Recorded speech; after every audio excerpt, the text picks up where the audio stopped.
Naka-27 pasyente din po si Vice Mayor Doc Zar Candelaria kahapon. May konsulta, karamihan, opera, marami din ng mga taga-ibang bayan. Pero hindi silang lahat ay naoperahan. May ni-refer sa ospital, meron for biopsy, pero marami din naman ang naoperahan din agad.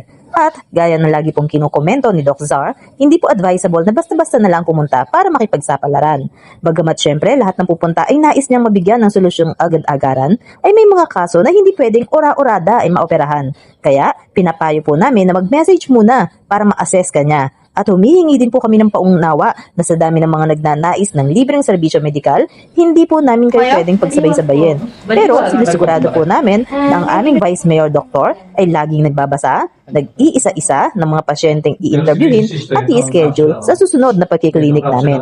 Nagkakalubit ka man o hindi, titignan ka namin. Ni Doc pala. Pero durog. Ha? Opo. Nasaan ako?